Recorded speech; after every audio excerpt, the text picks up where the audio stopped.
Praise the lord. ఈరోజు వాక్యాంశము ఆమోసు గ్రంథం 8వ అధ్యాయం 2వ వచనం.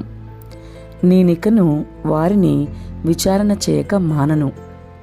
ప్రభు ఈ వాక్య భాగం నుండి ఈరోజు మనతో ఏం మాట్లాడుతున్నారో చూద్దాం.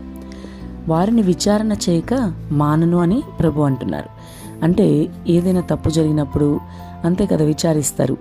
ఎవరైనా ఈ లోకంలో తప్పు చేశారనుకోండి, పోలీసులు వచ్చి విచారిస్తారు కదా, అలాగా ఏదైనా తప్పు జరిగితే ఖచ్చితంగా ప్రభు విచారిస్తారు. మరి క్రైస్తవుడా, ఈరోజు నీ ఆత్మీయ స్థితి ఎలా ఉంది? ప్రభు చేత విచారణ చేయించుకునే స్థితిలో నీవు ఉన్నావా? ప్రభు నీ మీద నేరం మోపే పరిస్థితిని నువ్వు కలిగి ఉన్నావేమో. విచారణ అనంతరం శిక్ష వేయబడుతుందని నీకు తెలుసా? ప్రభు నిజంగా నిన్ను విచారిస్తే నీ పరిస్థితి ఏంటో ఒకసారి ఆలోచించు.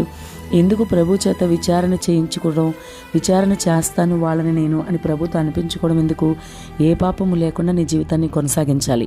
విచారణ చేయించుకునే స్థితిలో నీవెంత మాత్రమూ కూడా ఉండకూడదు. ఒకసారి ఆలోచించు, ఎటువంటి స్థితిలో ఈరోజు నీవు ఉన్నావు? ఎన్నిసార్లు చెప్పినప్పటికీ నీ పద్ధతిని నీవు ఎందుకు మార్చుకోలేకపోతున్నావు?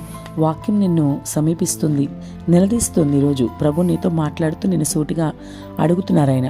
మరి నీ పరిస్థితి ఎలా ఉంది? ఆత్మీయంగా నువ్వు మంచిగా ఉన్నత స్థానంలో ఉన్నావా? వాక్యానుసరమైన జీవితాన్ని నీవు జీవిస్తూ ఉన్నావా?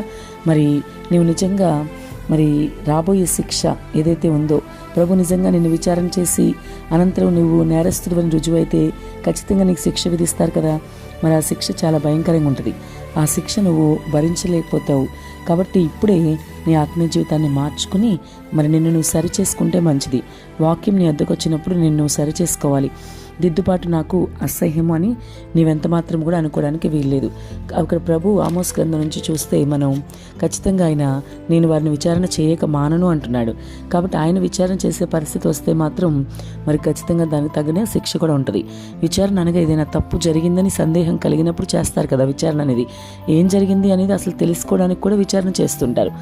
ఏదైనా నేరం ఎవరి మీదైనా ఆరోపించబడినప్పుడు అది నిజమా కాదా అని నిరూపణ కొరకు కూడా విచారణ చేస్తారు. విచారణలో తప్పు లేక నేరం రుజువైతే మాత్రం తప్పక శిక్ష ఉంటుంది. మరి నేరస్తుడుగా నీ మీద ప్రభు విచారణ చేస్తానంటే ఖచ్చితంగా నువ్వు నేరస్తుడువని. ఈ లోక సంబంధించిన వ్యక్తులైతే అది నిజమో కాదో తెలియకపోయినా విచారణ చేస్తామంటారు. కానీ నీవైతే నిజంగా తప్పు చేసావని ప్రభుకు తెలుసు. ప్రభు దృష్టికి మరుగైంది ఏది లేదు. నీ హృదయంలో తలంపుల్లో ఆలోచనలను పాపం చేసినా ఆయనకిట్టే దొరికిపోతావు నువ్వు. కాబట్టి ప్రభుకు దొరికిపోయే స్థితిలో నీవు ఉండకుండా ప్రభు దృష్టిలో నీవు మంచిగా ఉంటూ మళ్ళా నమ్మకమైన మంచి దాసుడా అని అనిపించుకునే స్థాయిలో నీవు ఉండాలి. కాబట్టి ప్రభు నిన్ను విచారణ చేస్తే నీ పరిస్థితి ఏంటి అని ఒకసారి ఈరోజు ఆలోచించు. మిత్రమా, ఎందుకు ఇంకా నువ్వు అలా ఉండిపోతావు? ఎటువంటి పాపము, రోషము, దోషము, అవిధేయత, వాక్య వ్యతిరేక క్రియలు కలిగి ఉన్నా విడిచిపెట్టి ప్రభు సన్నిధిలో ప్రార్థించు. అప్పుడు ఆయన నీకు తప్పకుండా సహాయం చేస్తాడు. ఇంకెందుకు ఆలస్యం? ఇప్పుడే పశ్చాత్తాపపడు. ఆ విధంగా నీవు పశ్చాత్తాపడితే నీవు ప్రభు చేత విచారించుకునే స్థితిలో ఉండవు. నీ ప్రతి పాపం నీవే ఒప్పుకో ప్రభు సన్నిధిలో. ఆయన నిన్ను విచారించే స్థితి దాకా నువ్వు తెచ్చుకోకుండా నీవే ప్రభు సన్నిధిలో ఒప్పుకొని విడిచిపెట్టు. ప్రభు నీకు తప్పకుండా సహాయం చేస్తారు.